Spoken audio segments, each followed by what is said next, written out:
whoa here. Don't do it. Something happened. I hit the stream button. It's okay.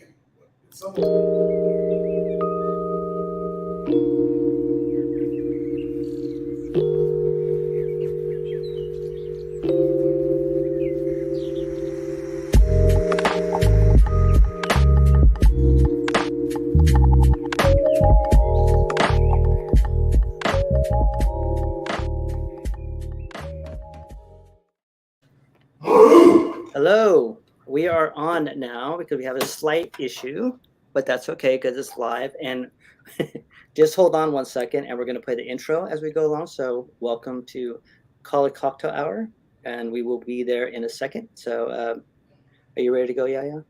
Ready to go. Tell me. I accidentally deleted the intro, so as we are processing, we will go right now. So anyways, how you doing? I'm feeling blessed and feeling grateful, and what a life. What a life. And I'm gonna leave it at that. We'll come back. We're gonna play the intro, and then we'll be right back.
All right. Tell Leo let you focus.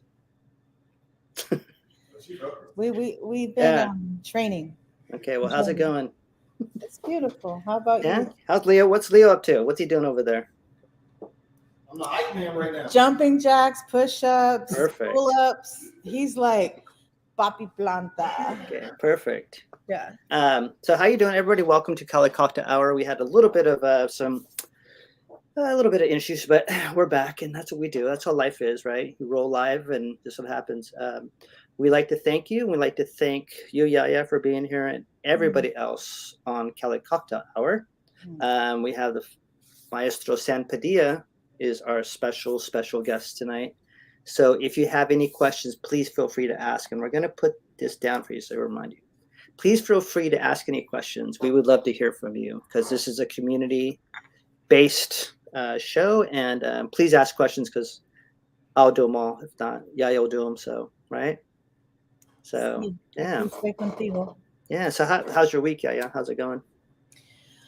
The week has been really, really special, and it's had really, really fantastic moments of gratitude and grounding and inspiration and motivation by young creatives, young writers, young storytellers, young filmmakers, young because everybody's younger than me now. Yeah. And I love it.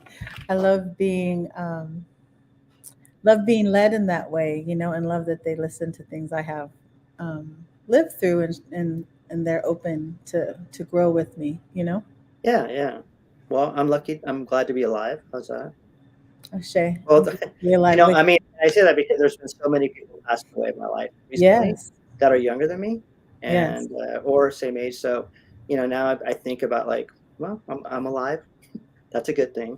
I do I take Nahan, wake up in the morning, and I smile and I breathe, and I say 24 hours I have to to be or do whatever I want to do, and to live every moment I can in my life at this point. Mm-hmm. Um, and let's see, we have, oh look, Good, thank you. do you have do you have that super cool background to be a host? Well, kind of. Nah, you can make your own, right? Yes, So YaYa is powered by Stan, so the background. So yeah, and welcome Maya. Welcome Maya back up there, Maya. Thank you for Maya coming. Wallace. Yeah. So thank you for joining us and yeah, sharing our vulnerabilities as we do too. Yeah, and how you been, Maya? Maya is also an awesome person. We love Um, you, Maya. So glad to see you here and be here with you. So let me ask this question, YaYa, since you are the curator of Classy Hippie, which Leo is right behind you, which is 3200 Broadway. Um, and so you Should I got, share that? you can't share it, I can. Oh, you share. Okay. But so tell me about the curation of the show. So everybody knows, how'd you curate the show with Stan? So there was a time that I came to Sacramento, maybe when I was about 14 or so. And that's when I came to learn of the work and of the spirit and of the maestro and of the being and of the work, right, of their artist language, of their idioma, and of the stories that they had written and painted. This is Maestro Stan Padilla and Hermano Stan and Compadrito. Some of my mentors call him. That would be Josie Talamantes, right? And um, I just, at a very young age, was exposed to the magic of the metamorphosis that he really focuses on in all of his creations and all of his ways of acknowledging creator and the universe's love. Yeah. Okay, well that's cool. That's awesome. So that's where you got into it. What about this show itself? Yeah, I think so. From that time, I had a perspective of this work and, a calling to this work and like a connection to it, a communication with it by being exposed to it very early. Um, and so I think lately in working with you as a fellow artist and, one who helps me and works with me and dances with me in the installation, a lot of the curation you asked about is very improvisational and very much about attunement and alignment with the language that the art is saying to me Yeah. or allowing me to feel the vibrations of. And the time and energy that they were made in and the space and like what was happening politically, what was that artist being a part of and shifting the world, as a healer and as an art maker and as a teacher and as a father and as an artist. Right on. And you'll see like the different textures and colors that they created, the Yeah. designs that they remember in their blood, it's just Well, I and I'm can't wait. excited. I can't wait till he tells you all about it. I tell Yeah, and I'm everybody. excited that people are going to come see it too. Because you and I got to sit with it and look at it and let it talk to us too. Yeah, you said it. So They started talking to us. Maya is saying she's great because we really do want to know how people are doing. So, and right now before we bring Stan on, the show, it will be at on May 7th, right? Mhm. What time would it be? So the show is here and it's alive, and you can come see it, pre-show, private show. Give us a call, talk to us here, talk to Stan, listen in, and participate in this communication and conversation with you in a circle.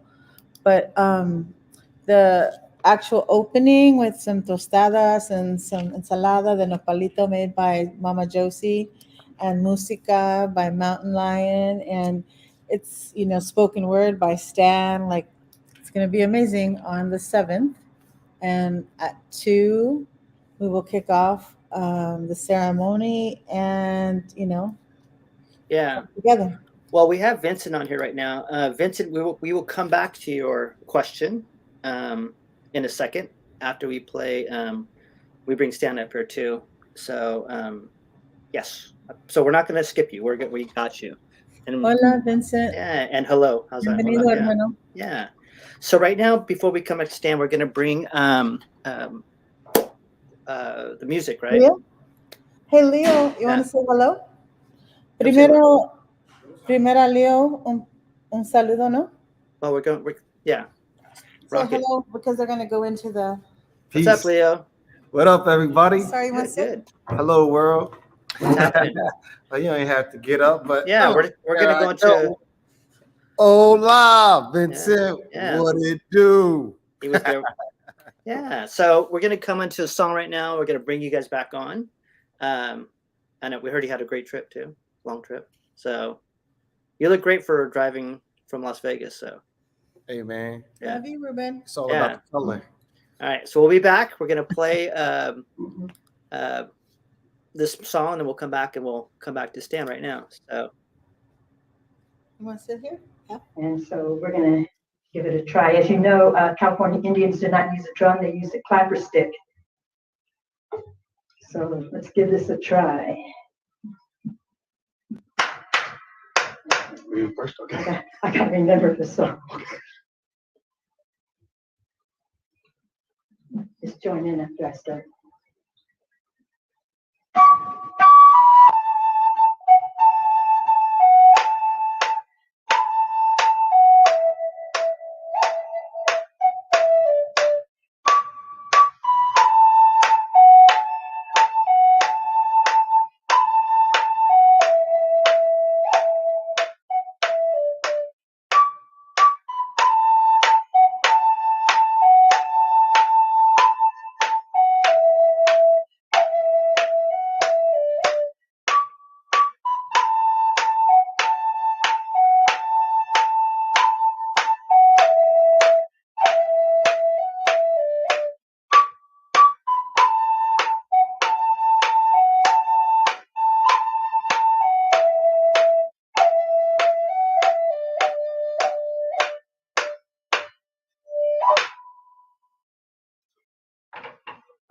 Next, I'd like to play a Chumash song. And the Chumash people are the First Nations people that come from Southern California, around the San Bernardino and Ventura area. And this is called Angua, and it's a welcoming song. So welcome everybody to the Tiny Living Room concerts. And yes, let's be thankful every day, as I am.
Hello, and we are here. Welcome, Stan. How you doing?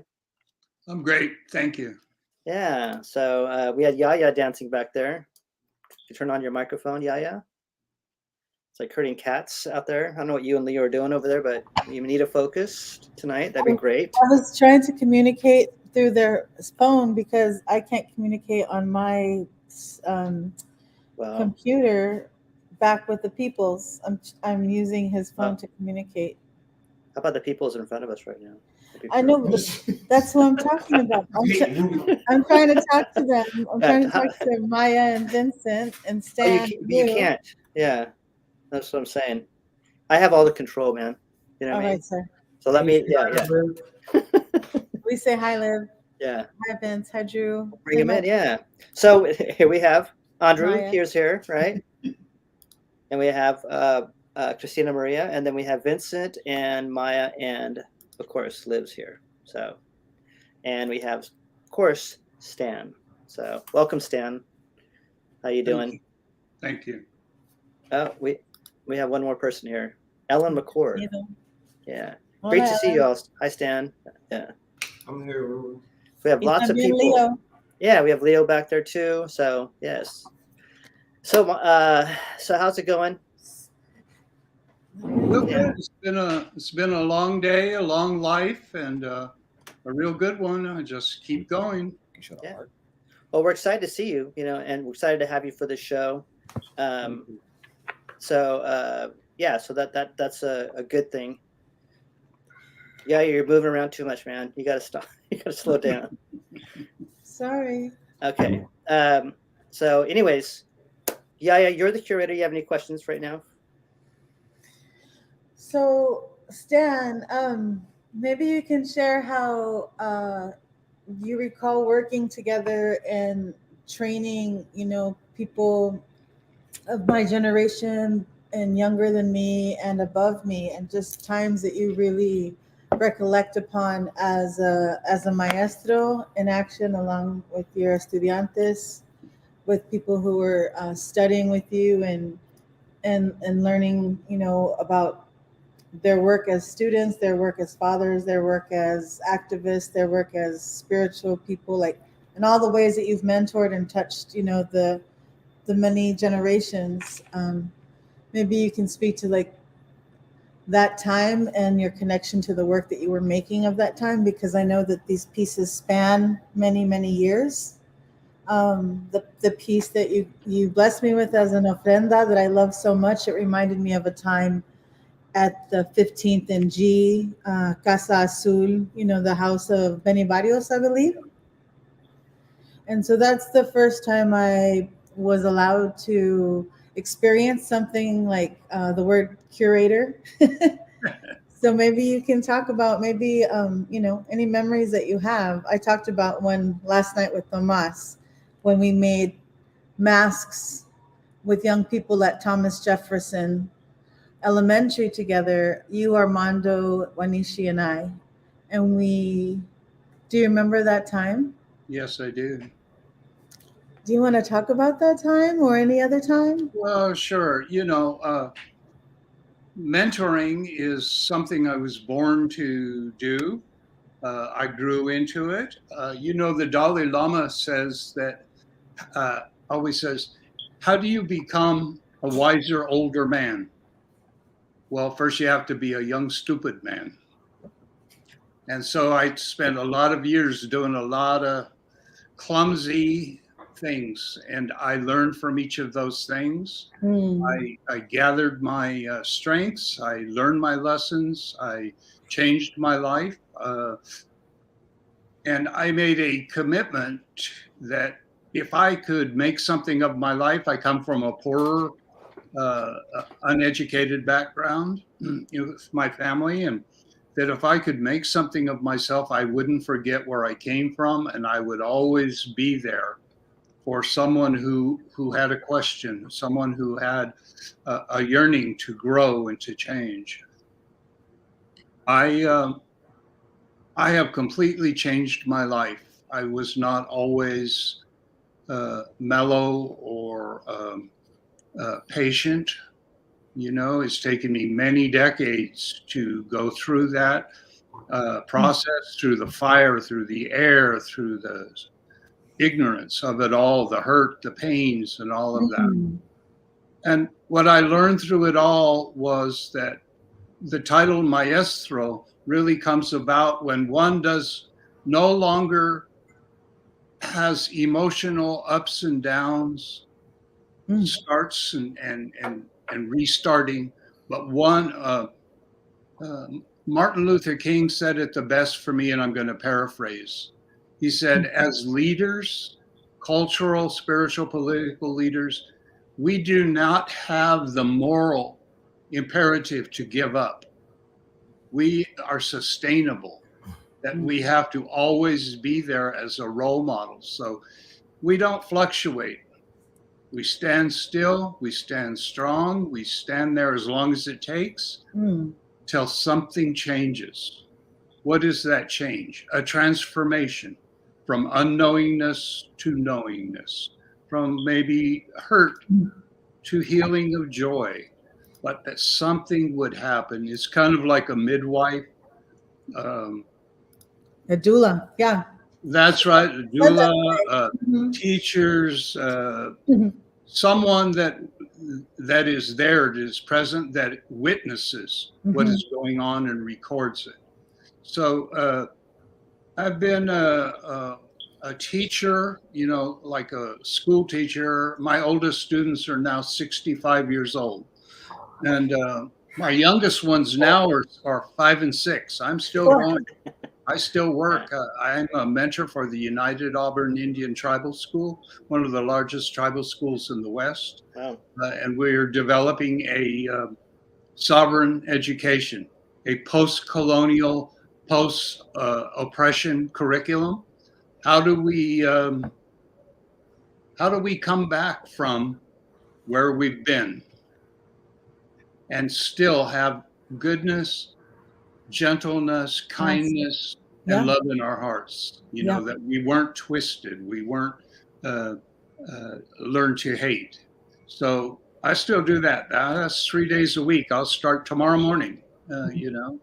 And so over the years, I've had the good fortune to work in many different schools, situations, community centers, after school programs, summer school, private school, public school, parochial schools, no schools at all. For example, in our school, as a mentor, I work with the very young kids all the way. My oldest student is 80 years old, getting her GED, so she could be a role model for her grandkids, that she can finish it. Yes, I remember. Education is never complete. It's always an ongoing process forever, you know. So in that educational opportunities I've had, one of the things that I learned was there's a mystery. There's a mystery always before us. We don't know everything. We can't know everything.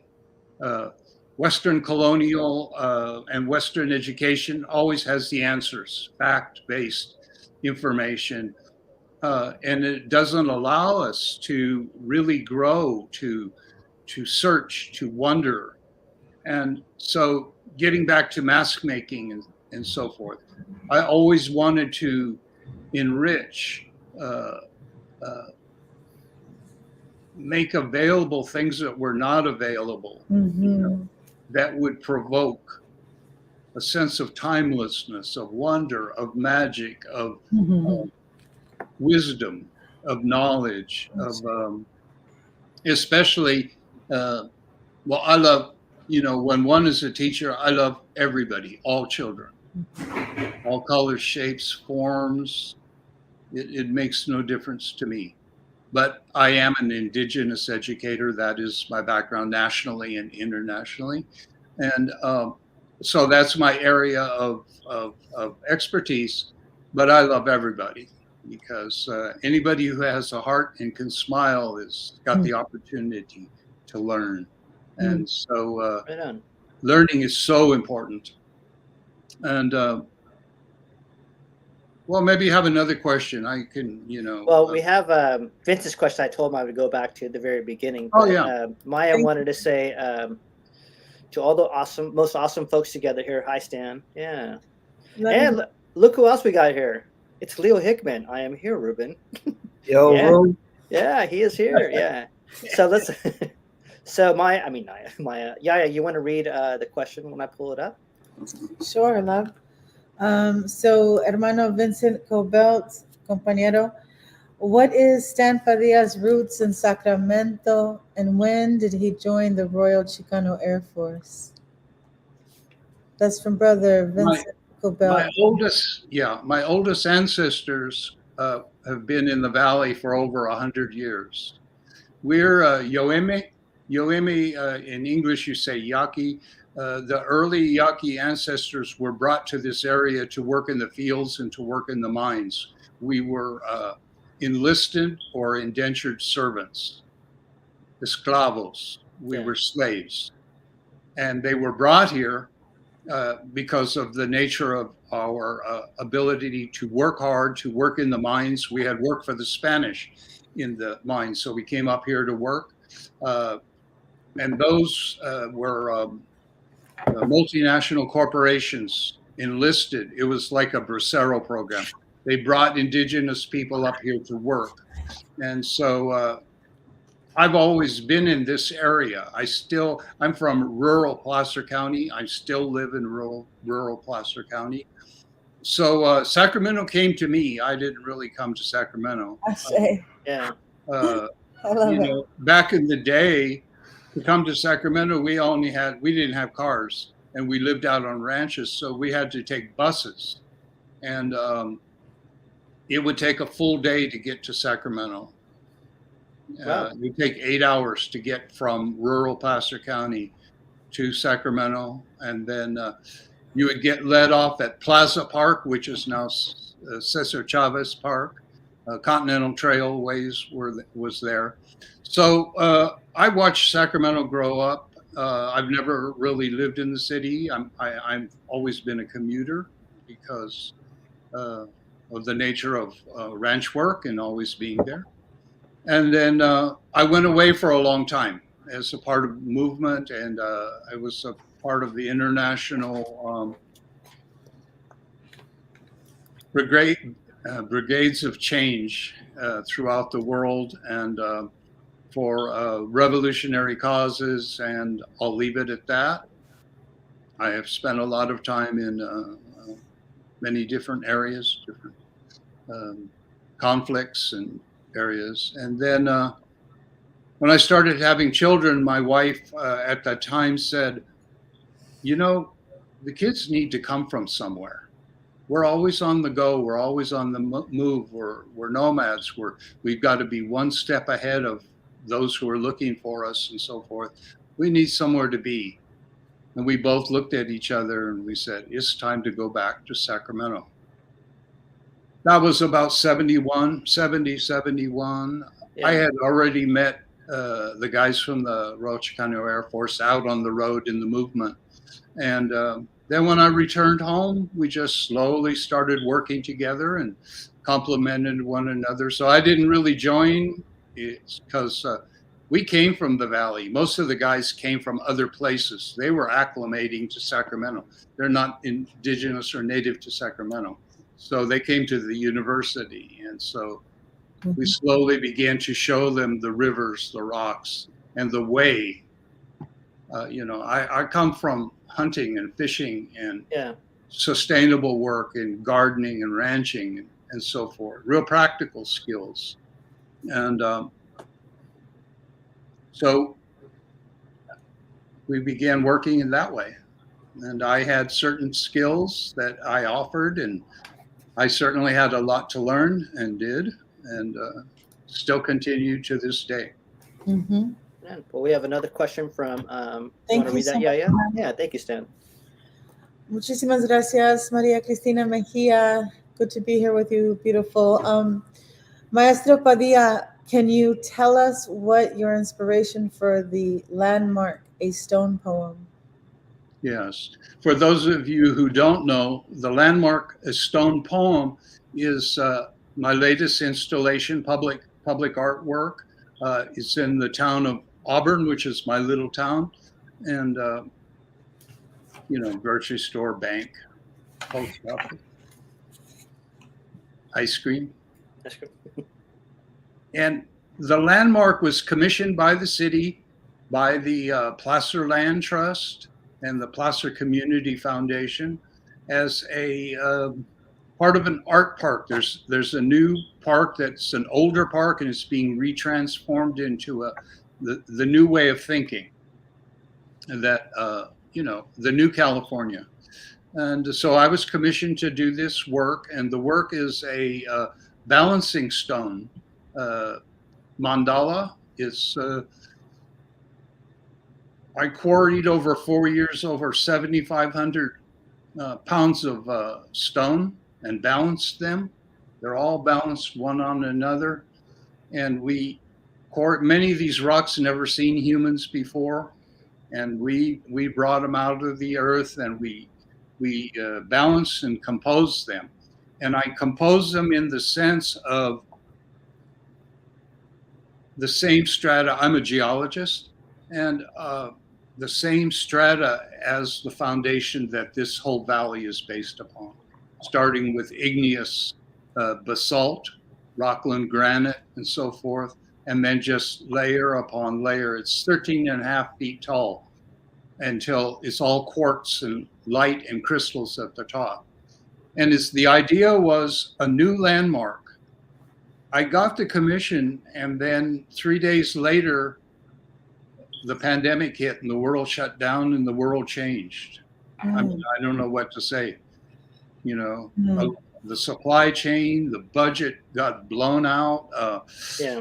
It was hard. The only thing we had was rock and stone. So I just kept collecting and building and shaping and drilling and get it. And what it became is a monument, especially for me. I was very affected in the first wave of COVID and the pandemic, that with all that unknown and all of that, basically what happened was it was the wave of our elders that went. It was the elder people that went.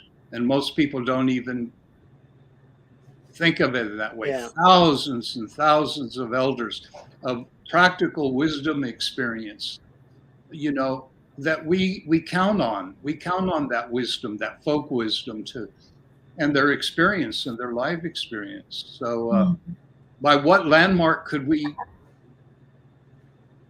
guide ourselves? Where do we go? How are we going to move forward? So all the questions that are kind of now being asked, I talk to the stones about. And say, come out and help us here. Right. I love that. We've been through a lot of things, these stones.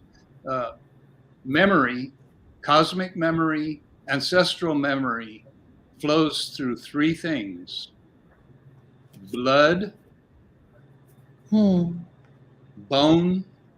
and stone. So then a poem was written. It's etched in the base of the sculpture. I took a foundation. It's 20 feet in diameter, concrete and natural red earth. And we made a platform of red earth. And then the sculpture is built upon that. Like I say, there's over 7,500 pounds of stone. And so the idea was, what's below us, I piled up in front of us, and that became our landmark. If we knew our Mother Earth below us, and we knew what we were standing on and why we were standing on it, we could move forward. But this time, if we don't have a geological sense of time or a long span of time, we can't see long bands of history, we can't see the leveling of things, we're kind of lost and confused, because here on the surface, everything's changing. We live in unprecedented times. if you at all, well, let me finish with landmark. So it is also a sundial, a Yeah. clock, a compass. Wow. It's a way that we can gather our wits in our life, and now people come and sit with it and think about these things and watch the seasons. It changes. It's got a timed lighting, so when it gets dark, it's light. Like right now, it's lit up to guide people through the night, because we had a lot of unhoused people there, and people migrating again. And so I hope that it's a way that allows an axis of stability for somebody in a troubled world you can find yourself. Yeah. Underneath there, we buried a time capsule too. And somewhere, sometime, it's going to be unhoused as well. And then we'll see what we put messages, we wrote to the future. We talked about the ship has sailed. The world is changing. The world that we saw, and we just dedicated this last Sunday. It was, and what I said was, what I offered and what's in that capsule is, I made a prediction. Where is it? And that prediction was that we would be fully, by the time this was found, we would be fully into a multi-ethnic, interracial, intergenerational change, and that the new face of America would not look like the old colonial wasteland that it's becoming. And that's what's planted there like a seed. Yeah. We planted that, we celebrated that, we buried it. Sure. And now all you see is the stone poem. So that's a little bit behind it. Yeah. There's as a geologist, there's a lot of electromagnetic information that's encoded.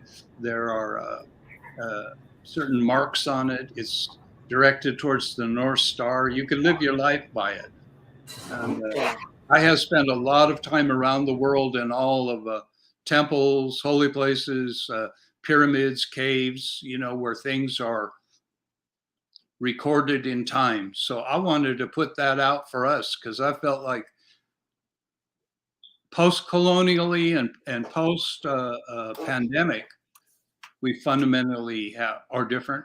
And now I don't know, and this is going off a little bit, but if anyone studies the Schumann scale, the electromagnetic balance of the Earth, the solar flares and the electromagnetic storms are off the charts.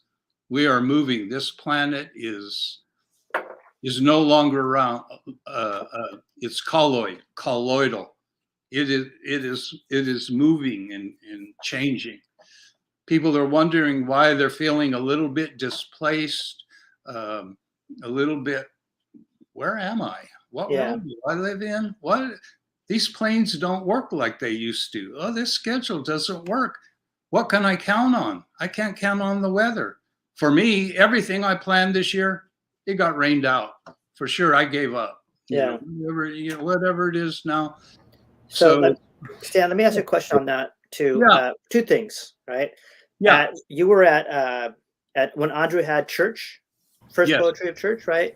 You talked about the rocks having their own stories when and are those stories for them to tell us as we are moving along, or I did want to ask. Yeah. There's no signs or anything recorded or any of that. It's like everything else. It's subtle. Yeah. You have to sit there and wait and listen, be patient, come down to the level of the rock, for one thing, come down off of the human privilege. Give me the answer. Doesn't it have a QR code? Doesn't it, does it talk or move? Do I wind it up? Does it have batteries? Is it wireless? No, it's the age-old Old school, old way, ancient future. Yeah. Yeah, there's a whole story in there. The Yeah. stones speak. I mean, I laugh and look around. People, there's shops now that just have rocks and stones, and people, you know. It's a song. Yeah. Number two, we're talking about about how a lot of people are finding it hard to reconnect and reintegrate into society right now. What's that? About reconnection with everybody else. Like, you find it hard to reconnect with your friends because of COVID and all this stuff. But I find there's a lot of people that still don't want to come out. They still don't want to. They're just kind of, everybody's kind of lost, right? Yeah. In time.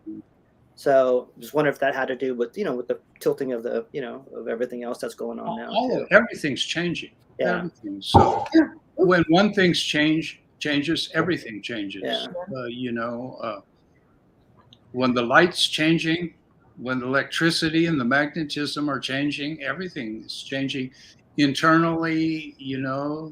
Everything is moving, and it always has been. That's, in a way, this is, if you look long and hard, this is not the first time. We know these things, and we knew these times were coming. We just jumped on the colonial bandwagon party that everything's okay, and I just live forever, and I'll put it on plastic, and I'll just do what I want and live how I am, and I'll be whatever I want to be. And we've tended to forget there is a reality, a root reality of how things are, and rock is rock, bone is bone, stone is stone. These things last. The sun, the moon, the stars, lightning, thunder, hurricanes. These things are eternal. Yeah. The rest of this on the middle surface here, oftentimes called the middle world, it changes. That's its nature. It's a laboratory up here. Everything's changing. Well, good. Yeah. And before we go on, I'd like to thank everybody for coming out to Cali Cocktail Hour. Have any questions for Stan, please type them in the chat. We'll bring them up. We do have another question for you, and that is from a fine gentleman, a cat-like person. It is Leo Hickman. He said, "Hi, Stan. Can you please share with us how you came to develop a relationship with tea?" As I mentioned, I grew up on a ranch in the family. We actually collected teas or herbs and teas. And my mom was very famous or very well-known herb healer. And so we were always around them. Our house was always teas. And we ate everything and drank everything. And we were taught about those things, not because it was cool, not because it was fashionable, or not because we were connoisseurs, but because we wanted to live, and we wanted to live real good. And you like that? Hey. Say it again, Stan. Sure. Yeah, and then I was my late wife was Chinese, and so of course rice and tea were that's religion. And her uncle was an herbologist as well. And so, as I mentioned to you the other day, I'm a tea snob. I just don't go to the store and buy celestial seasoning. Seasoning. He's like, but, a little bit of this. And, we pick by the moon, by the cycles of seasons and certain earth, because in herbology, it's not, you just don't pick a plant and eat it and expect to get healed. There's a spirit in it. Right. There's a time for it. There's a reason for it. And it isn't necessarily chemical. Everybody, what's this chemical composition? Well, yeah, you can read all that, but there are other qualities to it too. And I think that one of the highest human endeavors is a cup of tea and a conversation. real speaking to people and to enjoy, Salud. there you go. Cheers. And a cup, the cup is a grail. That's a- Yeah, exactly. I have one short story, and do we have time? Oh, we have, It's about my we have mom. time as long as anybody can Okay. last. My mom, like I said, she was real well known. People came to her to, colic and all that for babies and all that stuff. And then I was in college. I knew everything, of course. And so I was learning in botany and all that. And I'd come home and tell her, and she'd just going, yeah, yeah, yeah. And then, so one year I brought my college friends home. They wanted to meet her because they read in a book and they read her name. I go, oh, yeah, that's my mom. And I said, I'm going home for Easter. Do you want to go? And they said, yeah. And so we went, and they wanted to know her secrets, all of her secrets. And she goes, okay, you're my son's friend. I'll tell you the secrets.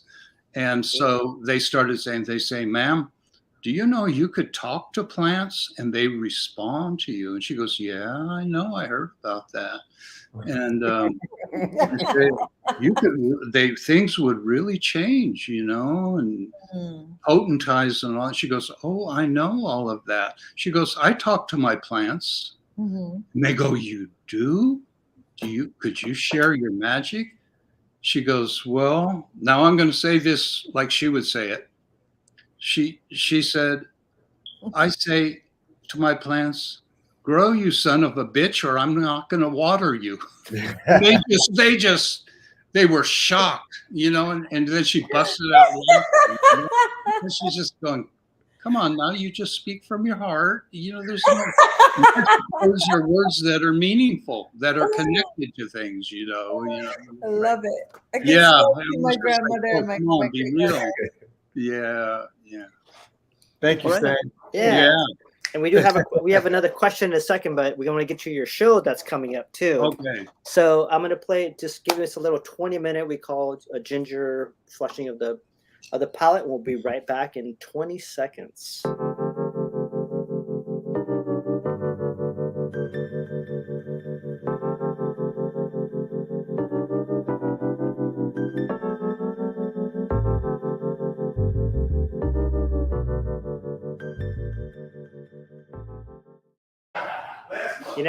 I knew I should have given YaYa and Leo a time to leave. So Stan, I want to ask you a question real quick, and then we're going to have a question from. Let me get this real quick.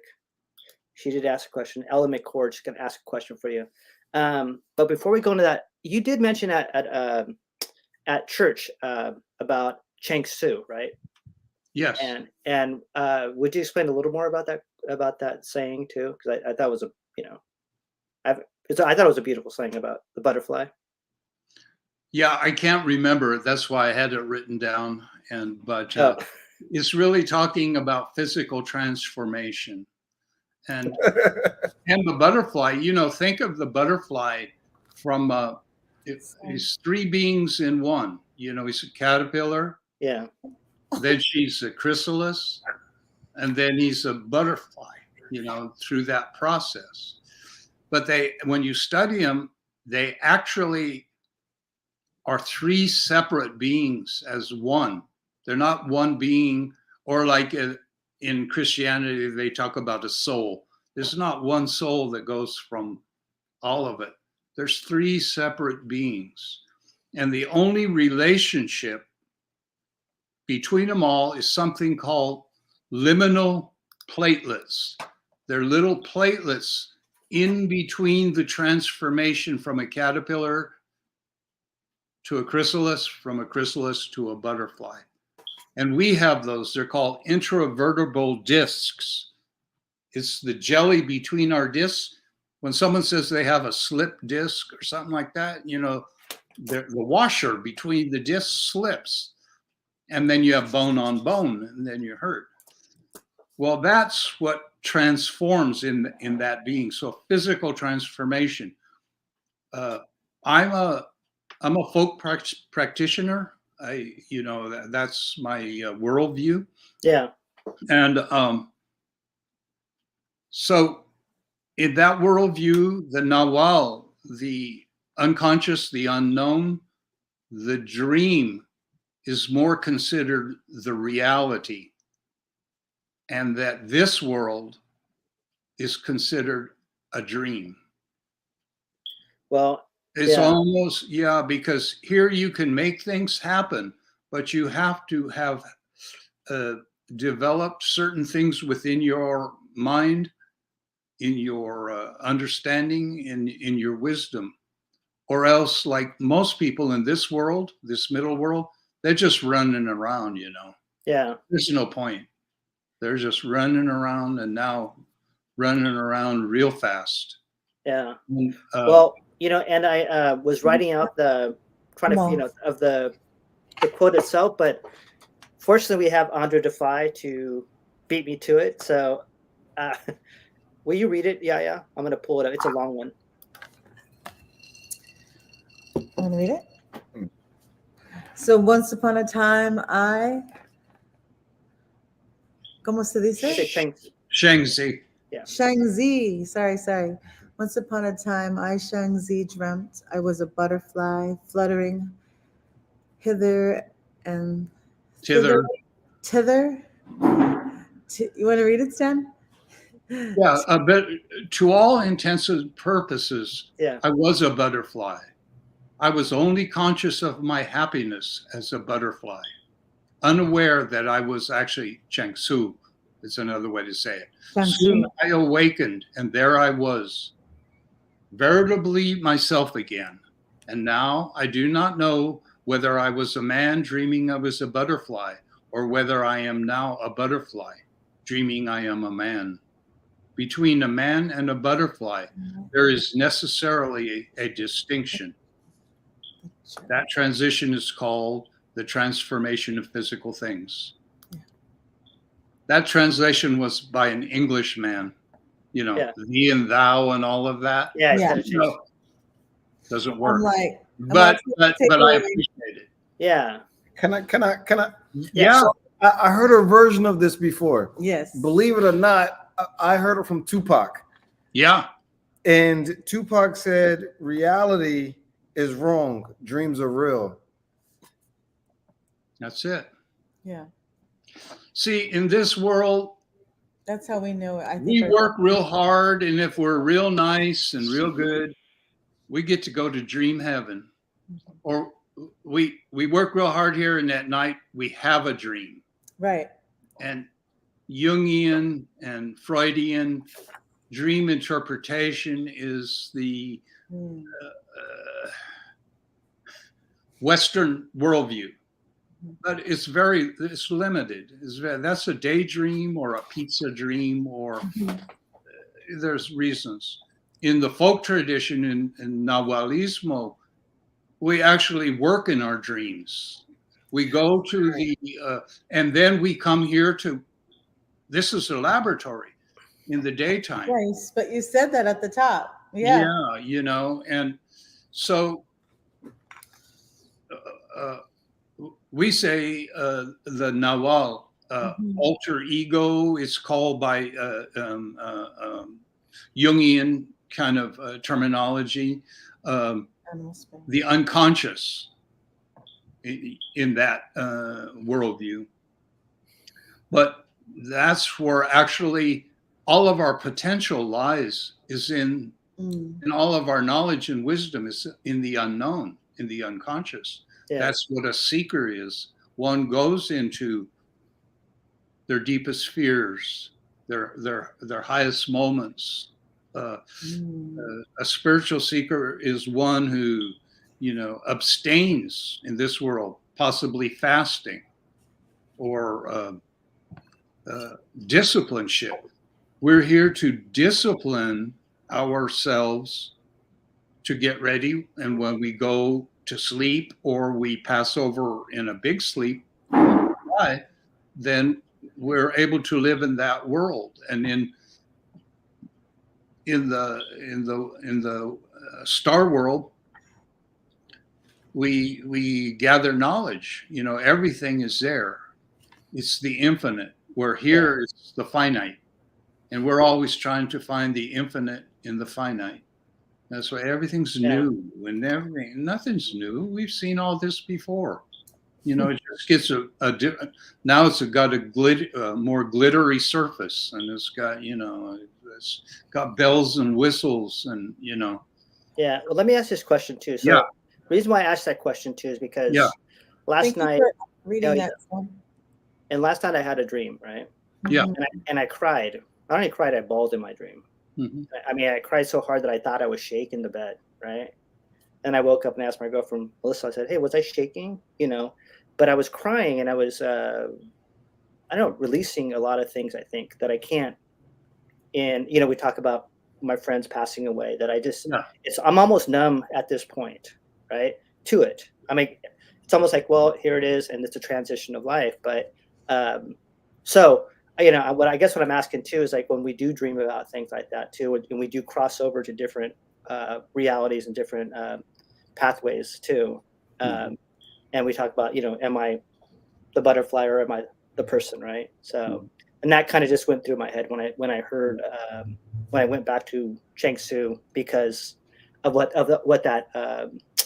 that saying, that quote was meant to it too. Really, what that poem is talking about is the liminal spaces, liminality. Liminality is a psychological word, English, European, that is part of the initiation process. When you're coming of age, you're not a child anymore, but you're not an adult. You're in a liminal space. That's why in traditional societies, you're trained and there's ceremonies to get you ready for that. So really, that's what we're talking about, these transitional phases. If we want to get technical. Yeah. Stan, could you spell that? liminal? What's that? Could you spell liminal? L-I-M-I-N-A-L. L-I-M-N-A-L, something like that. You'll find it. And liminality is the state of being in that. Thank you. Yeah. You know, that's why a lot of in cultures, people are tattooed at that time, or they make markings or burnings, you know, to. You would think that two But journalists. technically speaking, there are 9 phases to the dream process. So that's if you had, when we go to sleep, you go to sleep before 10 o'clock. Your body, it takes 2 hours for your body to repair itself and do all that butterfly stuff we were just talking about. Yeah. That's why you usually crash, you don't know nothing, and then you reach REM, you know, rapid eye movement. And then you start, and there's different stages of dreams. We dream the world dream, and then we dream the kind of, you might say, racial dream, and then it gets real specific. And then there's just a little bit of time in between day and night.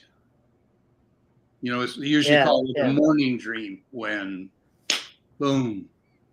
And that's when you're in the deep state. And that's what lucid dreaming is. Yeah. Lucid is that you realize you're dreaming when you're dreaming and you can do something about it. Yeah. Like if you see a bad habit or you're doing something wrong, you can actually change yourself in your dream. Mm-hmm. You know? And then you start rebuilding, because here comes the tonal, the light. Tonal comes from the root tonatio, or the sun, the light of the sun. And see, the light of the sun lives here. And the nawal, I'm going to say here, but it's in the panza, in the, you know, in the gut area.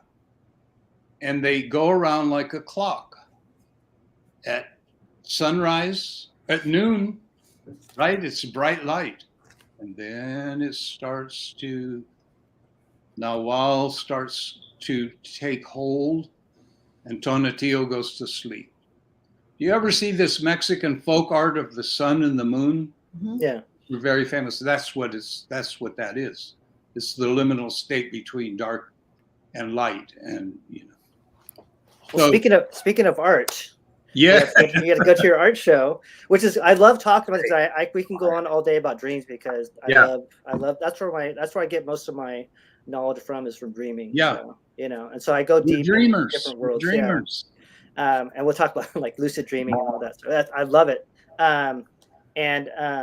But let's talk, and then we're going to go back to Ellen's question in a second.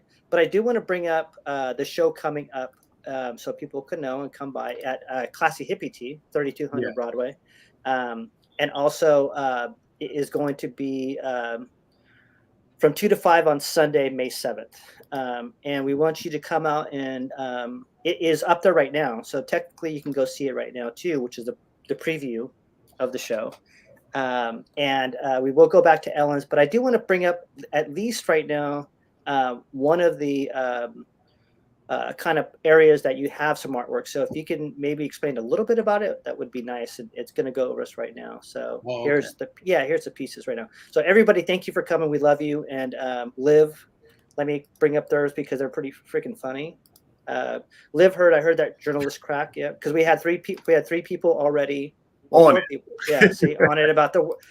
So they were ready. All of us, and Leo said, "I love you all." So we have people that have our backs on here, so that's great. So because I don't ask me how to spell, I will get it wrong all the time, backwards.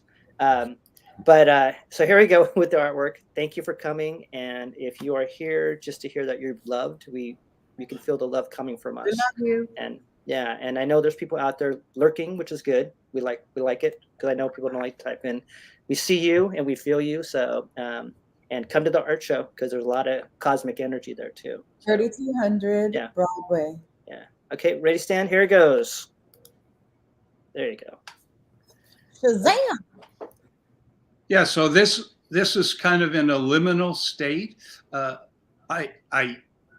I arrange my mind and discipline my mind, my frequency, my perception and everything. And then I sit down with materials and I balance that with my craft or my skills. And then I open the aperture of my skills, like muscle memory. Yeah. Then I open the floodwaters of juicy creativity. And then I begin to weave with them. And these are some of the works. The two on the left and the right, this was a series that was done during the, I just call it George Floyd time, in which the world and the fluidity of our social fabric just came apart and started. Everything was happening. It was just starting. So I just started letting it go, and they're fluid and loose. And the one in the middle, again, is about balancing oneself. I would suggest someone come down here. When you come see the show, get a cup of tea and sit there quiet and just look at it. And how when it begins, most of them seem very static. Yeah. Sit down until it starts to move. And when it starts to move, go with it. And then you're connected. It'll start. Yeah. A lot of people get scared. They have no idea how. But anyway. The way symbols affect people and how they. Because I think when people get scared, that's really when they need to open up, right? To like kind of. Yeah. Well, in my work, your perception starts moving. Everything starts moving. I know. So like a hurricane or something, you can't. What about the two on the bottom too? That's a series I did last summer, and it's just the golden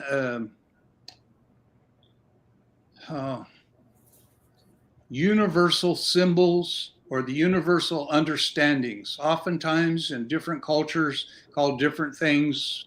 But if you go up the chain of events from images to symbols to hieroglyphs, and then at the highest part of the chain are these light concentrations.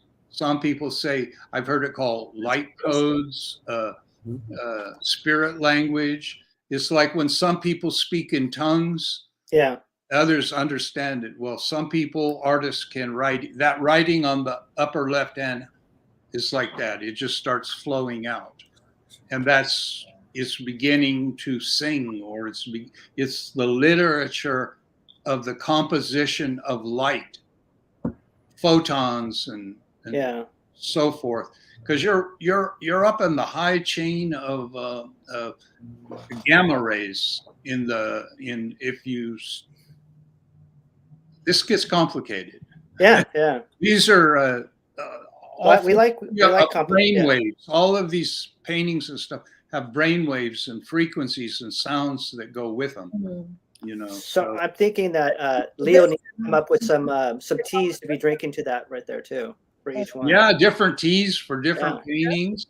Certain green teas, certain Leo, black you got it, dude. You got it. That and definitely.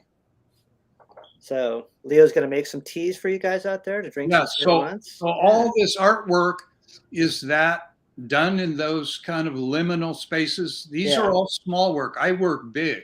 Yeah. You know, real big, and I'll feel you there. Yeah. and so these are experiments. These are tests. These are The prototypes. experiences. They're you know, and if it works, then I'm able to expand it bigger or what. Yes. Somewhere, you know, it changes. Yeah. Yes. So everybody come out there because like right now they are up. And are they available now, YaYa? Or how are you going to do this? Yes, everything is available, and it is on a first come, first serve situation. And we do have a QR code, as Stan mentioned earlier. QR codes are available to support the artists directly and the work that they do in our communities and internationally as well. So this is to help move them through that magic and to continue to bring back information and guidance, you know, for and with us. So if you'd like to support the artist, if you'd like to support Classy Hippie Tea and all of us here together, come through the door and talk to us. We can do a private show. We could do a group show. We could have a meeting here, an event here. We're having something really spectacular called The Opening on Sunday. At what time, Ruben? That is $49.95. 2 to 5. Look at that. Pop it up. 3,200. 3,200 Broadway, 2 to 5-ish. You know, we'll be here when you are here with us. So this Sunday, May 7th, come meet Stan. Stan will have gorgeous regalia and jewelry, you know, urban regalia. Yeah, and that's a good question. So are you going to bring some jewelry that you made too for sale at the show? Okay, Yeah. perfect.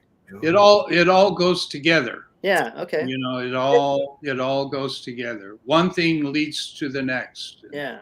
It all comes out a cup of tea. Is everyone here ready to do an improvisation, or shall we do some devised work? Because I know you said you wanted to do spoken word. And so I wanted to y'all were ready to sign up for some devised theater or performance. No, we got to go back to Ellen because I promised I would get to her. Yeah. So we're going to get a little more. Yeah. Because if we don't. Rewind. Yeah, because I want people to be able to ask questions. I don't want to skip them too. So everybody ask your question. There's one little thing I want to, before we end, there's something I want to share. Okay. So we got plenty of time. So okay. Yeah, we got every Stan. Whenever you want to stop, we're flowing right now. So this is beautiful talk, and there's so much to talk about. So we're all surfer cholas right now. Here is ready. Do you want to read this one, YaYa? Sure. This is from Ellen. Okay. Ellen, I'm thinking of the relationship of the human being with the world around us. Stan, could you please speak to the concepts of sovereignty and freedom and the relationship with responsibility? And that's from Ellen. Thank you, Ellen. Thank you, Ellen. Ellen is an old friend. This really leads into what I want to talk about, and that's when did we lose our sovereignty? And I'm not just talking, we can look at history and see different groups, different tribes, different races. But what we're dealing with now is the human sovereignty, our freedom. And our freedom to what? Our freedom to dream. In a colonial genocidal situation is when, yeah, you lose your land, you lose your culture, you lose your food, but ultimately is when you lose the ability to dream your own dream and to manifest that dream. That's when we've lost it. And that's what's happening. Look around, look around now. So sovereignty really is a soul, something of the soul, of the spirit, of the mind. So we have to discipline our lives and our minds to be free. It's difficult today, and we're under the greatest challenge, and we're under the greatest irresponsibility I've ever seen. It's unbelievable how irresponsible people are. And it's because they don't dream anymore, and they're afraid they've lost everything. And so now they're just running around, shooting each other now over here. And, but that we can enter that dream life and bring that dream life back here. To me, it's almost like one of the ways it's explained is a soul retrieval.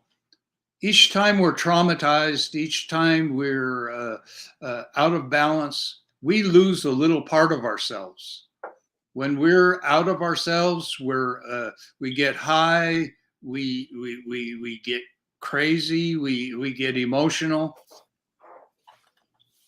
When you lash out, all your energy goes out there, but it doesn't necessarily come back.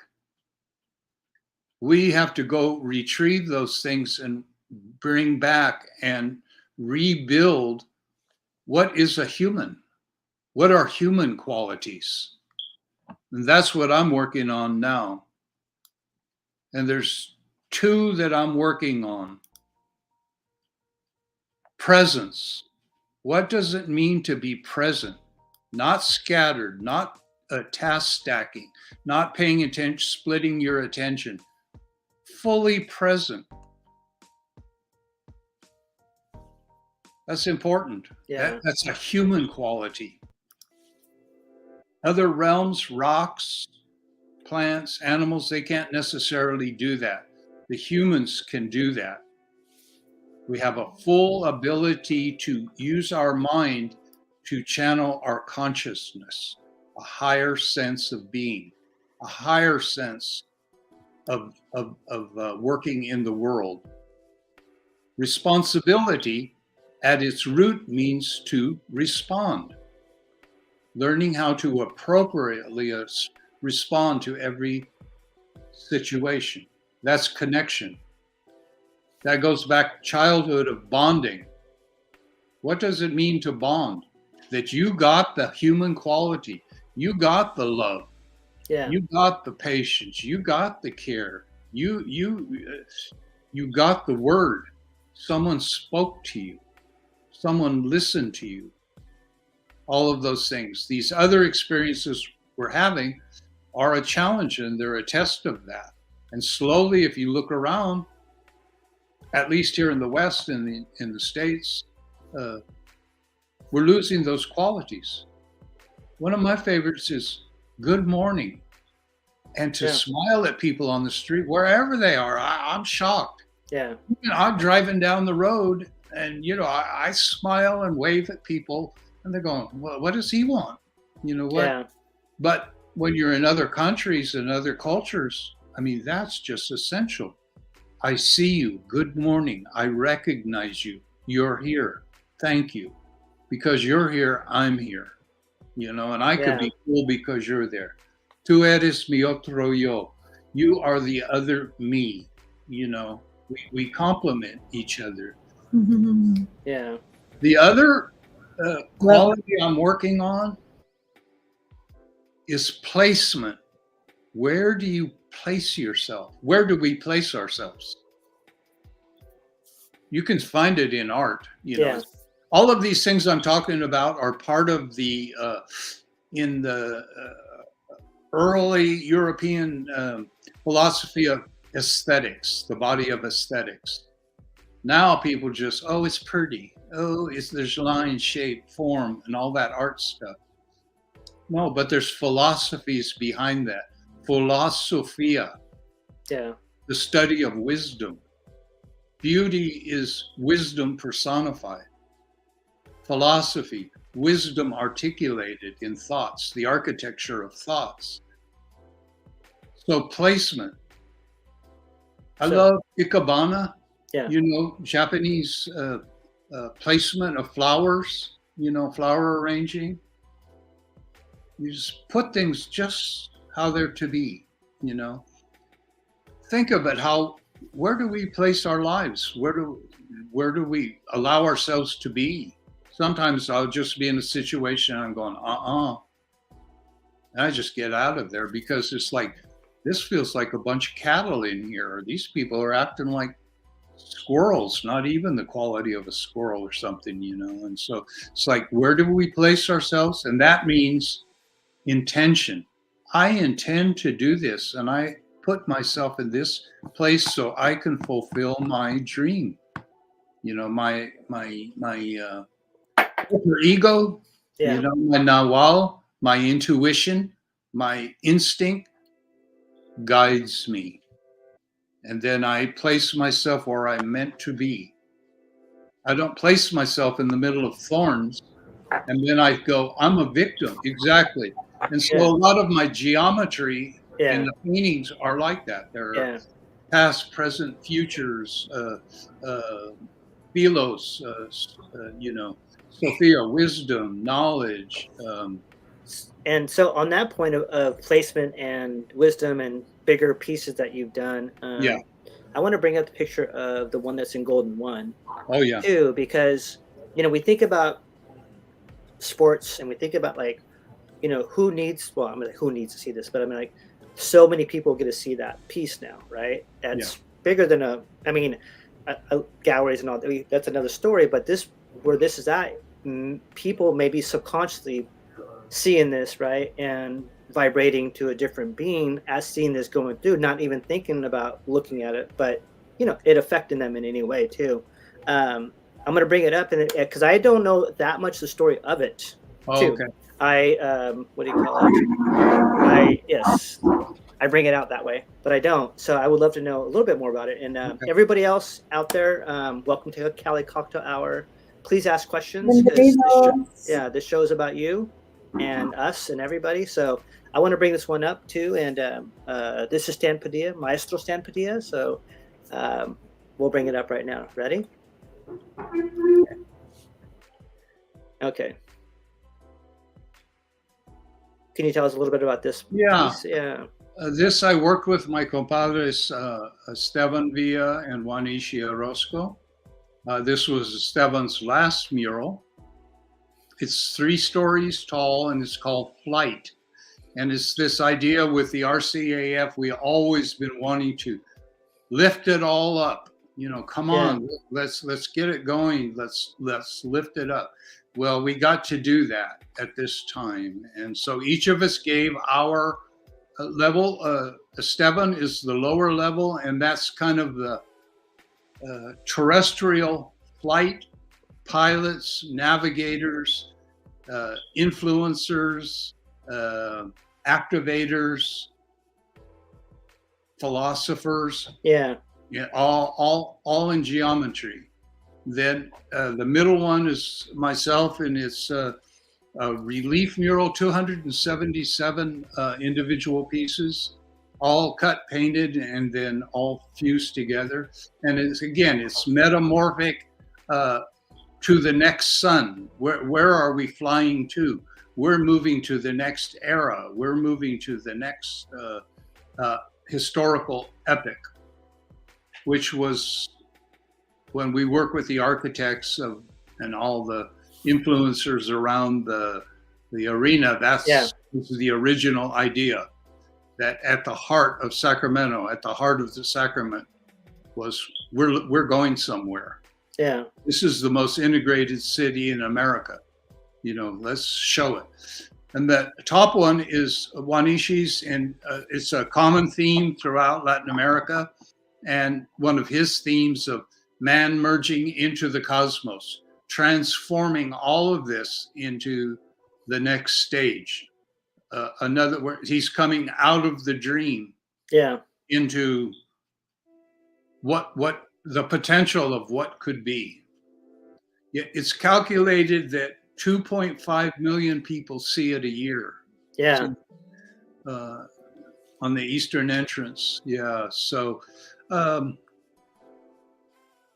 it was 4 years of working. Yeah.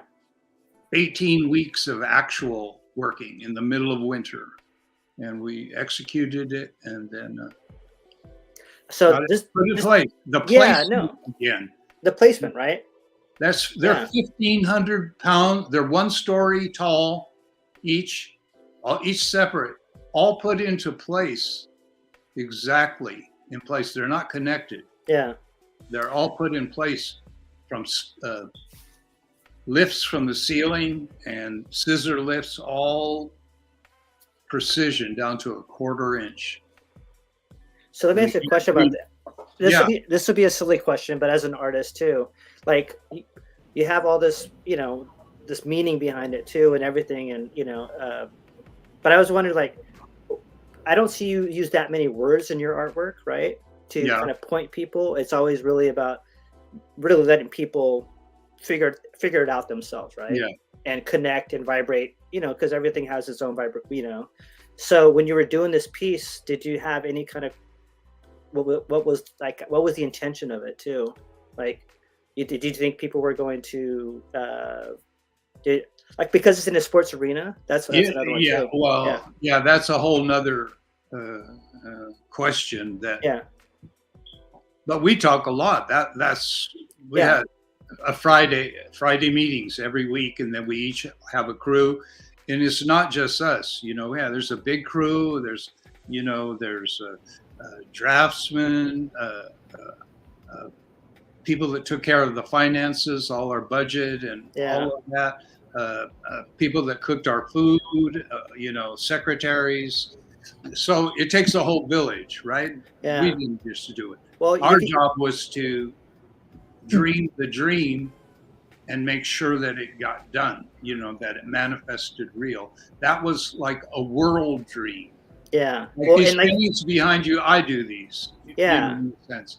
But that was a world dream with the impulse of the new Sacramento again, this kings and all that stuff. Well, and you can say my whole thing was, I wish we could get that many people to go to an art show or a poetry reading or a concert. Why do we have to go ride bulls and, But that's the other question. Spears and stuff, Yeah, but maybe those are the people that need it too, right? Well, whatever's. Yeah. And also too, that's also the precursor to you can say that, that's a precursor to the beam too. Right? Oh yeah. It's something there's a lot of significance. Again, it's meaning, to put meaning into society, that's what public work is. To put meaning into public spaces. Yeah. That's why murals that have meaning, purpose, and are articulated with fine handicraft and masterful craftsmanship are more meaningful than ones that are not. Yeah. I like that. Ones that are not. Well, there's room for everybody and everything. That's the whole thing. There's room for everybody. The more art, the better. Yeah, and well, and it's true because Sacramento is becoming more of a colorful town too. Yeah. There's a lot of Instagram murals, but that's okay too because they're just designed. But it is color, so it's better than a blank Well, sometimes. Well, that is not articulated well in its craftsmanship will not last the test of time. Yeah, well, that's there you go. I'll make a prediction right here. Let's do it. 10 years, I hope we have a mural budget to maintain art, because the blight is going to come. I study them, almost all of them. Yeah. If you're not using the right binders, you're not using the right primers, you didn't have the pH balance correct between your wall and your paint. No shoot. Northern exposure, southern exposures, Shade. you know, all of that. Murals are more than just big pictures. They're architectural platforms. Yeah. Anyway, that's a whole nother. Oh, that's perfect. That's what I was trying to get you in a controversial state. So that was. Oh, I love it. I'm just kidding. What I wanted to ask you too is like, well, you know, because I know you through different mediums. Like I saw you at I forgot, it was a cultural center in Nevada City one time, and you were up there with monks having a talk. And I seem to know you more through that kind of art and cosmic art than anything else. That's why I always told YaYa, I'm like, well, I don't know. I mean, I know a lot about you. But there's also a lot that I don't know about you too, you know? And so forgive me if I keep asking these, you know, questions. No, it's great. Yeah. Most people know my public work, but I'm kind of a private, introspective person. I don't seek the limelight or to talk or be, you know, you asked me to be here, and I'm so much, Sam. Yeah, thank you. But to me, it all goes together: words, song, movement, color, vibration, healing, love. You can't separate it in a mature art. Yeah. You know, an art, mature. It has to have a story or a context, or else it's, bless you, or else it's just arts and crafts. Yeah, which is it's great, you know. But if it doesn't have a story and a context and a meaning. Yeah, well, that's, you know, I guess I'll ask you later on in the private about different conflicts that I have with artwork. Well, too. Let me share with you. I have been a medical illustrator. I'm a book illustrator. I've been in the book industry, the collectibles industry, jewelry industry, Hollywood and movies. You know, I worked on Star Wars movies and Industrial Light and Magic and all of that stuff. And live theater. Yeah, that's right. You know, and geologist, historian, I love history, you know. A caveologist, that's not the word, but I don't know. I like ancient caves. Yeah. Well, you know what? It's funny because that goes perfect into the next question about because YaYa sent me some, you know, asked her, hey, send me some stuff about Stan that I don't know. Well, she probably knows I don't know. No. But one was about the books, right? That you wrote. So I have a picture of a book that you wrote, and if you could explain a little bit to someone that doesn't know, right? About okay. Well, many books actually. Yeah, there's a whole series. If you go out online, they're almost all out of direct print now. But they're in the secondary markets and all of that. And this was my tribal background. I wanted to write down a story. I keep, you know, the records and the traditions for my family and for my group and for my band, you know. And so then I wrote a book like a primer for my grandsons, you know, so that they would, you know, have some frame of reference. And this is when they were little. They're now 30 years old, but at that time, is a part of it. But it's this idea of bringing these ancient words. It would be like spoken word, but descending from the ancestors, coming from through the winds, to write down and to make a contemporary a book, something contemporary that real people would read today with this ancient wisdom. So it's marrying these two. You know? So yeah, the books are. This one is in. They all sold anywhere from 500,000 to 1 million copies and stuff. Oh, wow. There are Japanese editions, Russian editions, Italian editions, and I traveled for a long time with the books until I just got tired of airplanes. Yeah. And the collectibles industry too. A series of sculptures I did that went all over the world, and I'm talking to you now. Yeah. Is in the pitch dark in the middle of the woods. Yeah. Nearest neighbor's a mile away. There's me and my grandson here, and studios, deer, fox, bear, geese. That's pretty much, and that's where I like to work. It's quiet. I'm not a showman. I don't like show business and all of that. I will do it because it's part of the nature of this life, but well, it's good to hear that for me as an artist too, as going out.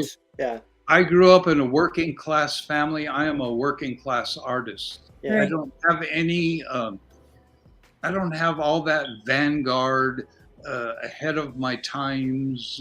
I'm something better than some. I don't have any of that. I did. When I was younger, and life smashed it out of me and crushed me and rolled over me and chewed me up until I learned to come back on my feet of who I was. And so I have studios here. I work in them regularly. I work at art every day. My whole existence is a studio. My kitchen table, I can't even eat on it because I have stuff, but I have big barn studios, all of that, but that's my life. That's what I'm blessed with a real strong intuition and a real strong imagination and a real my people live into the hundreds. I'm getting ready to be 80 now, and I'm still jumping out of planes, climbing pyramids. I just got back from being in the jungle, and I'm going to go again in January. And in between, in 6 weeks, I'm going to Florence, Italy, studying the pre-roots of the Italian Renaissance. Oh, wow. And so I'll be studying. And one of the things there that I'm studying, there's the Mexican Florentine Codice. It's in Florence. I have made connections with the library there. I will have fantastic direct relationship with it, study it there. So I'm real lucky to investigate these things. Well, we're excited that you talked about your art pieces at Classy being prototypes and seeds for bigger what do you call it? Projects. And it's a big deal. That's a big deal. Those are my favorites. I know. I could. Big ones are work, and it's hard, and it's almost being a professional. Professional athlete. I work out at the gym and everything. I have to get ready for these things.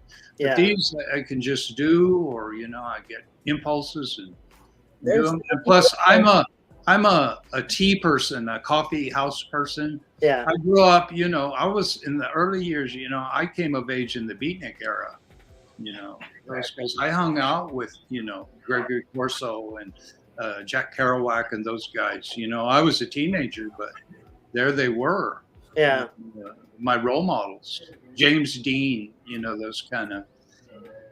What were they doing? Just how did they treat you? Well, it was. I was a wide-eyed youth, someone willing to go the way. And do what it took to give away everything, who I was. Yeah. I left everything. That's my story. Yeah. A provincial kid, a provincial, agriculturally based ethnic kid who left the ranch, left the town, got on the railroad, and left everything behind to seek my adventures. Yeah. In the next town was my love, my life, my wife, and she joined the train and we went. Yeah. And then, like I say, and then there came a time we come from somewhere, we come from people, we come from roots. We know what we have to do, and we're not going to take this train to Paris or let somebody else control us. Because I was once a very collectible young man, and big collections and all of that, corporations and all that. But I said, no, this art belongs to the people. And I came back. And that's about the time when, quote, community art started to get its name. Yeah. Well, when YaYa said, you were going to do a show, it was very fascinating to be able to sit with your pieces too and let them speak to where they, they hung where they wanted to be hung at. They spoke to us. Well, they spoke to us in a way when, I was so excited to see you arrive here in Oak Park from, a long journey. And I'm sorry you had to be in that traffic, but, just to see you here, it brought back a lot of memories of Lunas, as a young person. And I've heard you speak to your heroes, the poets, as well as the places in which you grew up and you chose to grow yourself, right? And your travels. So you came in with one box, and we grabbed another, then we grabbed another, and I think I lost count after 5, and I just was like, oh, I could feel your whole house. I could feel the earth, on the land. I could see the willows, I felt your casa just kind of hug me, and you were just, you grounded and being, and, I think I looked at Ruben like, are we really doing this? We're really doing this, Ruben. We're doing this. And, Ruben was like, I can help you. And, and I said, yes, Stan wants you to come help. And it was even sweeter when Jasol and Madu came and just climbed right up. I didn't even have to say, I just pointed. He's like, let's go, Mom. It was like a dream just watching you guys put it up. I love that. See, this is again, cafe society and exchange, salons, conversations, ideas, tea. That's all real important to me. And this is returning back because in the early 60s, I hung out there in that area. There was the Belmonte coffee house there, Sacramento's first beatnik coffee house, as well as the Black Panther Party was there. The fruit of the Nation of Islam was right there. Exactly. The bakery was right there. We ate that bread, and my kids were raised on that, and so it's all coming back. It's a little gentrified now, but everything is. Everything comes around. It comes around different. So Stan, I'm not sure if you lived in that house that was near Gunther's. Yeah. Yeah. Is that where you lived with your family, or is that where you lived young? For a little bit. Back in those days, it was compounds. We didn't really have houses because we didn't believe in all of that, and we didn't believe in banking, and we did everything cooperative and communal and socialist, and stuff. Right. So there were these houses that you could, not hippie houses, not communes, not like that, but social. And this was a worldwide movement. People were moving all over. So is that where? And then always moving. I've lived in apartments. I've lived in school buses. I bet part of that time we lived in a school bus in a field. 4 of us, my wife and I and 2 kids at that time. And so a lot of different lifestyles, making the adjustment to whatever it took, just that's what we had to do. Tents, lean-tos, teepees, apartments, duplexes, with coming and going, and all of these, what do they call them in those bohemians? They used to call first bums, and then beatnik came later, but bohemian, who thought, again, in my first book, reading to my kids was On the Road, Jack Kerouac, and just a completely different way of life. I didn't come to the table, or I didn't come to sign up for like bank and all of that till 1980. Then I came in from the wilderness. We came CONTELPRO, and all of that was it was getting pretty intense. And came in and got settled, and then eventually a lot of the connection with RCEF, I got a great big house out in the suburbs where no one, we were strangers, nobody knew us or anything, and then we just had these, opportunities to work and to find ourselves and find a place, and get the kids settled, and get schools ready, and all of that. It was suburban. Can I ask you something about your artwork and the imagery of your artwork? And because I find it to be very, it's soothing, and like you said, you can see a lot of things and feel a lot of things with it. But do you find, is it part of your DNA, or your does that come from somewhere inside you, or influence around you? Or because I try to think about that with my work too, but I want to see what you how it comes out of you. Definitely there's different layers to it, because there's different layers to art, and all of them is valid, whatever people do. There's imagery, making images. I make images, but not people and scenes like that. But and that I guess that's what I'm talking about, like that, is because I'm more fascinated with that than I that's the age-old ancient future. If you look back at ancient architecture, I love architecture, and but after images, behind images are symbols and symbolism, right? And then there are shapes and forms, and then it goes to just pure color.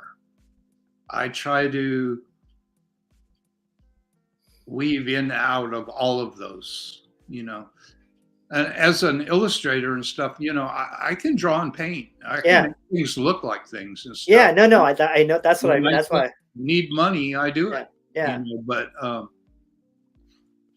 when my heart is, and my indigenous work, I'm well known for that. I make the old ways come alive again, and you can see this and that, and butterflies and stuff.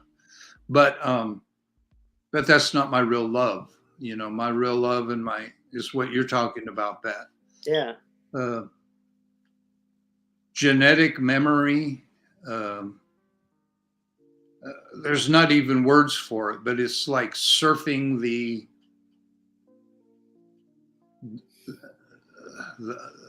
seen and unseen.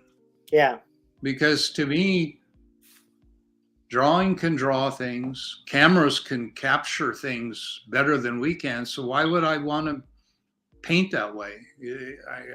I've got an iPhone. That's anything I want. I just capture it. But the other is very more rare, and it's considered weird. And I know I go, all of that goes along as being eccentric, elitist, avant-garde and all that stuff. I've been through a lot of criticism, and I get a lot of criticism, but that's okay. Yeah. Well, and the reason why I ask you that too, because if it is self-conscious, because some of the stuff, I mean, I don't want to, I'm going to just do a little bit, but a lot of stuff that I do, or some of the stuff that I do, is electronically based, right? Yeah. Symbols, right?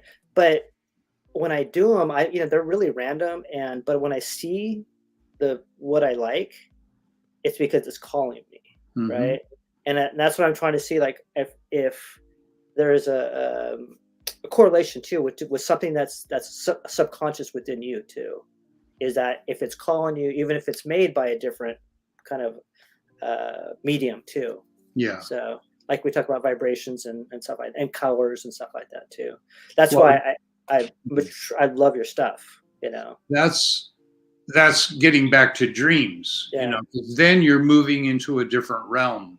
Right. Yeah. Then you're moving into another realm that's related, and that's where art can lead you. Yeah. And great art does that, leads to somewhere far greater than ourselves. That's what classical art is. Otherwise, it's propagandistic, it's, temporal, it's corporal, and all of that. And that's all valid, but that stays on this realm. But when you move into other realms, and like I say, when you climb a pyramid, you're entering somewhere different, and you can feel it, and not just in your mind, but even the genetic code moves. Move, and you're changed, you're different. But that's that. I definitely agree. Well, and so I'm asking YaYa real quick. So people can come and contact you. You're going to be at Classy Hippie. You're there a couple of days a week now, all right? Right. Well, for this show, I just really think it's important to be here as many days as possible. And right now, it's looking like 5 days out of the 7 so far. Yeah. Saturday, Sunday, I was in other places, but I was here in the evening of those days, but not when it was open. So that's actually how some family came to see it tonight. Who they're looking at 3 pieces already, y'all. So this is a once in a lifetime shift, and it's very important. And we were wondering, we were like, could we have this whole collection so that it could tour and move around the world, right? We're like, how could we? I'm like, can we raise that money? Like, can we get an investor? Can we get a couple of investors? Like, what could we do to preserve this work, to have it travel with other artists, right? And in other communities, and be in other places like this. So we're looking at that opportunity. If we can find the right partners, because we'd like to preserve the work in that way. However, if it so happens that the first round of this work, open and goes in every direction, and people want to hold it by way of being connected through this place, then that's great too. Stan can make more work than go on tour. I have a feeling it's going to go every direction. I've got a lot more work. I have a huge collection. Yeah, that's huge. So it's time to let the butterflies fly. It's time for the butterfly to fly. Right. Well, it's like a cup of tea, the aroma, the steam, the color. It doesn't just stay in the cup. Yeah. And then you drink it, and it's all gone. And yes. So besides you holding onto it, YaYa, like the blue Buddha, Mantra, made and walked from the Galeria Posada to the pond in the Southside Park space, right? And offered to that pond. Yeah. It's a healing time. It's a way that they can all be healing portals for people everywhere that, come and listen to who calls them, listen to what calls them, listen to see what moves them in the direction of holding it and saying, "You're coming with me." Yeah. So I'm gonna put the flyer itself up right now, so it can. It is when's the reception? The reception. Oh, this says 6 to 9. Yeah. Interesting. See, that's why I'm sitting here confused. Well, lucky I brought it up. So Most people are looking 6 to 9 that I know. yeah. Well, let's go 6 to 9, but we're going to be open at 2:00. And Yeah, so, exactly. So it's just going to be like a 2 to 9 situation, y'all. Y'all are lucky. You get the extended version. Because Well, I there you think go. on Facebook, I think when it asked me for whatever reason, I saw 2 to 5. You do 2 to 5 on there.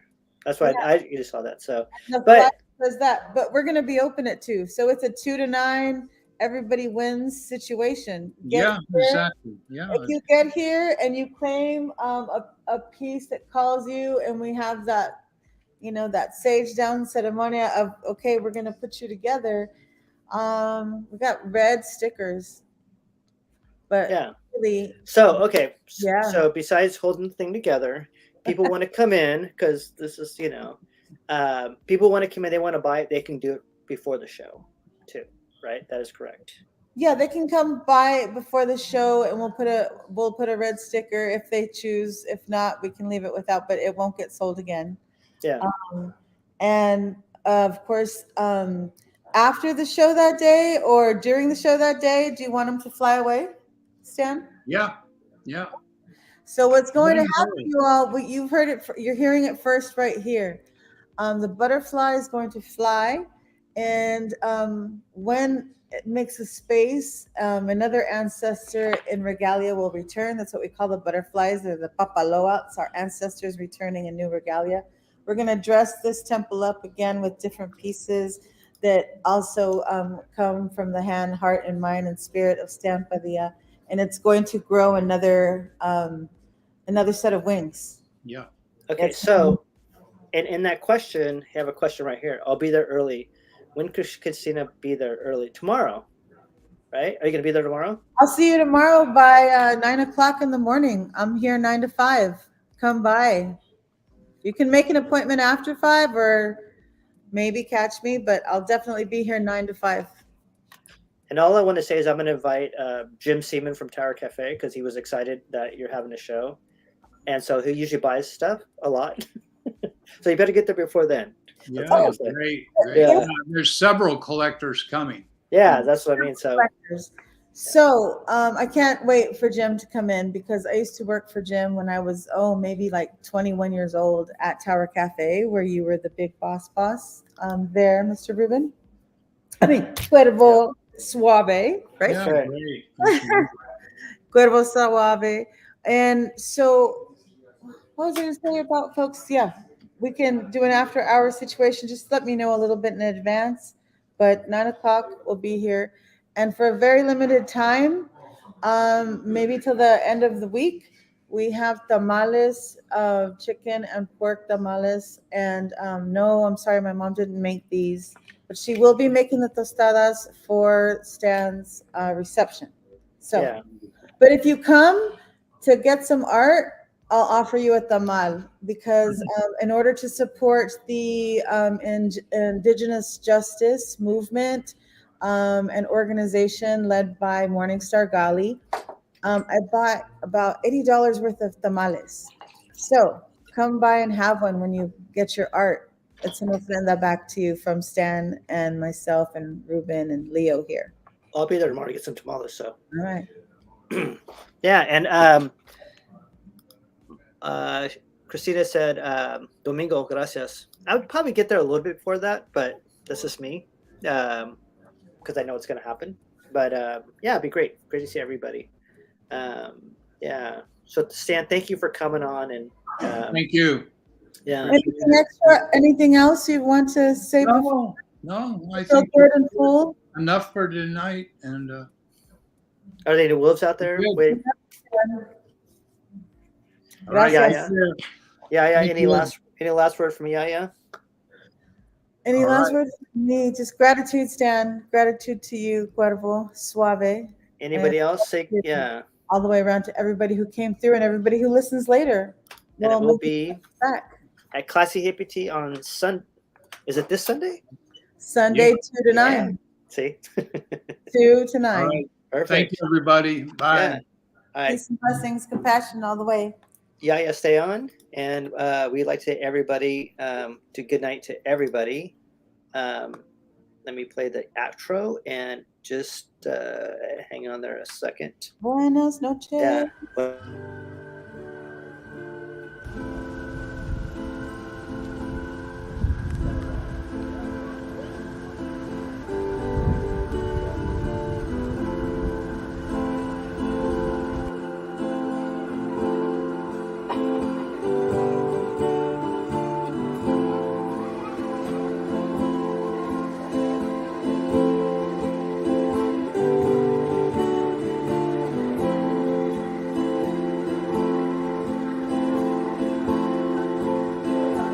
Maybe I've seen my dad,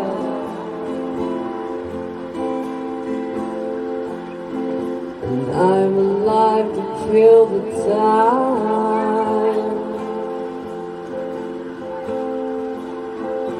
What triggers the idea of la da da da?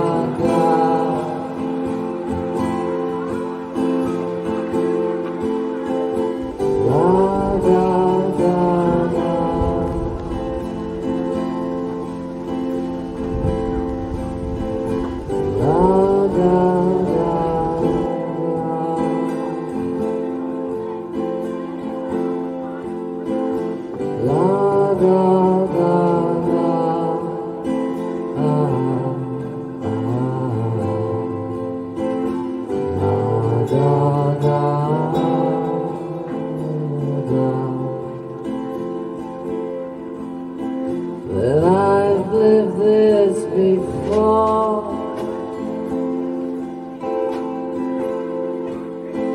Why must we experience it?